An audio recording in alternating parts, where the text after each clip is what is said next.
students, today we are going to start coordinate geometry.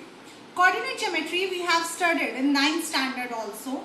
There was a 3rd chapter in the 9th standard coordinate geometry. There we have learned about how to plot the points. Today we are going to start chapter 7 of your class 10 coordinate geometry. It is also related to that and some more new topics are there.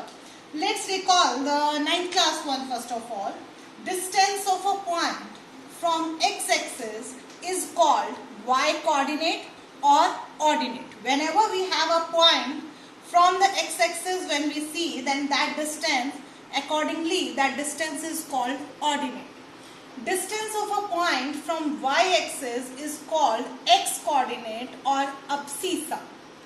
A point on x-axis is of the form x0. It means as like if you have any point here, then this point coordinates will be 2, 0, means of the form x0.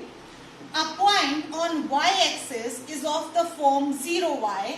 As suppose a point is here. As you all know, this is your x-axis and this is your y-axis. If you have a point here, then it will be 0, 5, which is in the form 0y.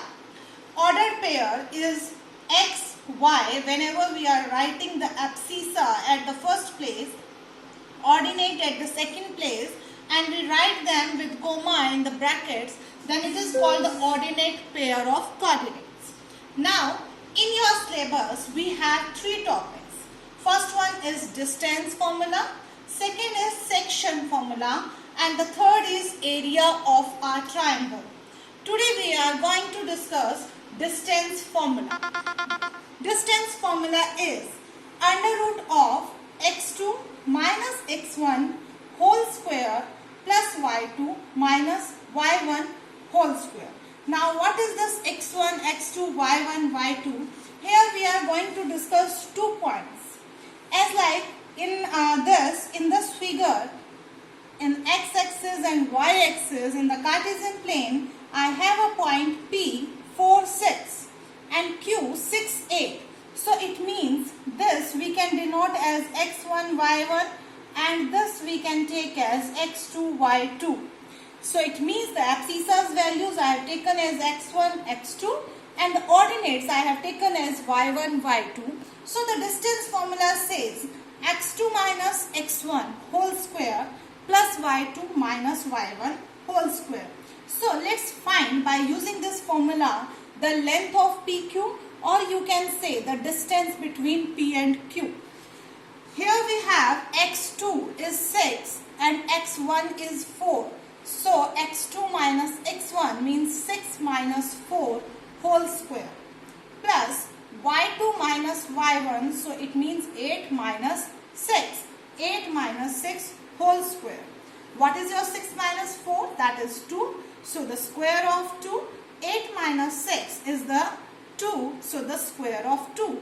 By solving we have got 4 plus 4 and don't forget your square root sign. So we got here under root 8 which is equal to 2 under root 2. This was there about the distance formula. Now after this, in your examples we have that this kind of figure is that triangle or the quadrilateral, and after that you have to specify also that which kind of triangle and which kind of quadrilateral. So for that I am going to teach you which we have already studied in the junior classes. Just we are going to recall that what is the triangle, what is the quadrilateral. Let's come to the triangle first.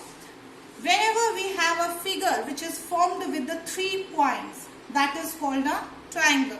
Then we have different kinds of triangles.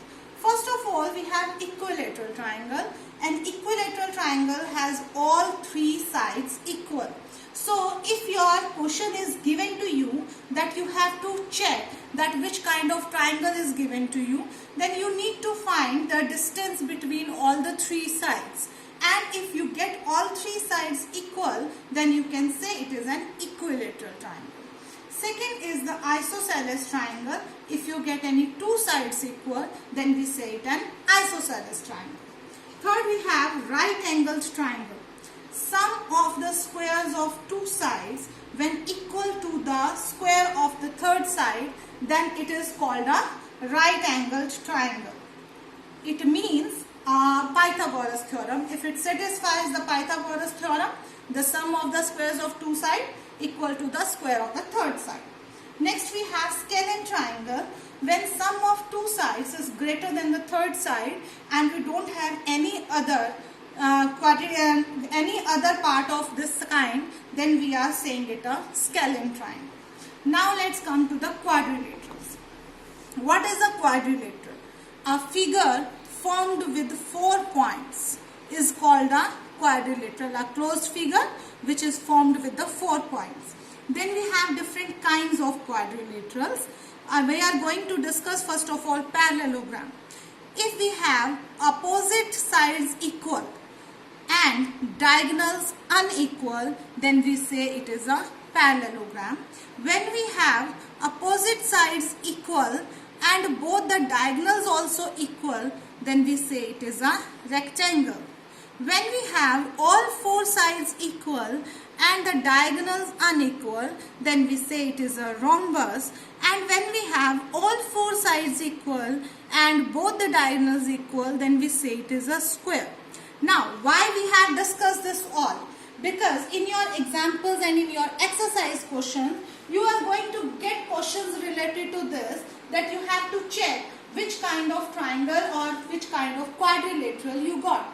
That you can get if you find all the sides and the diagonals. Then you can check according to these properties. If it satisfies, then you can find which kind of quadrilateral it is. Thank you and have a nice day.